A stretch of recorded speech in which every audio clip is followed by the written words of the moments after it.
Diplomatie. La France appelle ses ressortissants à quitter l'Iran via l'Arménie et la Turquie. Dans un contexte de tensions militaires croissantes entre Iran et Israël, la France a lancé jeudi 19 juin 2025 un appel à l'endroit de ses ressortissants présents sur le sol iranien. Le ministère des Affaires étrangères recommande un départ sans délai en empruntant les routes terrestres menant vers l'Arménie et la Turquie, deux pays où les vols commerciaux vers l'Europe restent accessibles. Le ministre français des Affaires étrangères Jean-Noël Barrot donne des détails. Tous les Français qui souhaitent quitter le pays et qui ne se sont pas encore fait connaître auprès de nos services sont invités à se signaler dès que possible à notre ambassade.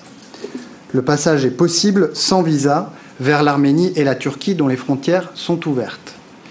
Les personnes s'étant signalées et ne pouvant pas gagner la frontière arménienne ou la frontière turque par leurs propres moyens seront acheminées par convoi d'ici la fin de semaine. Des équipes sont déployées ce jour aux deux frontières, la frontière turque et la frontière arménienne, pour accueillir nos ressortissants et faciliter les éventuelles démarches consulaires.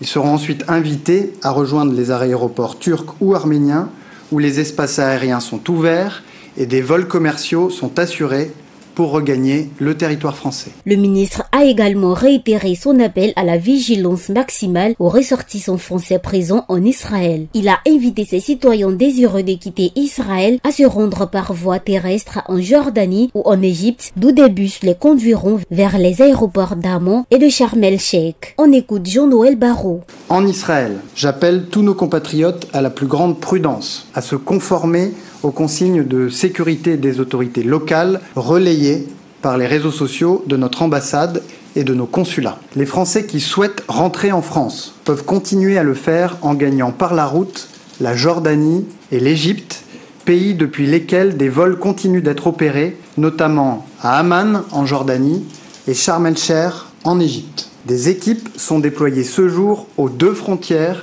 pour accueillir nos ressortissants et faciliter leurs éventuelles démarches consulaires. Cet appel intervient alors que plusieurs frappes israéliennes ont visé des infrastructures militaires iraniennes quelques jours avant, entraînant une riposte de l'Iran et une dégradation rapide de la sécurité dans la région. L'espace aérien iranien est désormais partiellement fermé et de nombreux vols civils ont été annulés. Le ministre Jean-Noël Barrot a toutefois précisé que les personnels diplomatiques français en poste en Iran et en Israël ne faisaient pas l'objet d'une évacuation. Plusieurs pays, à l'instar de la France, ont entamé des opérations d'évacuation de leurs citoyens par voie terrestre, maritime et aérienne en raison des échanges de frappes entre Israël et Iran qui ne cessent de s'intensifier.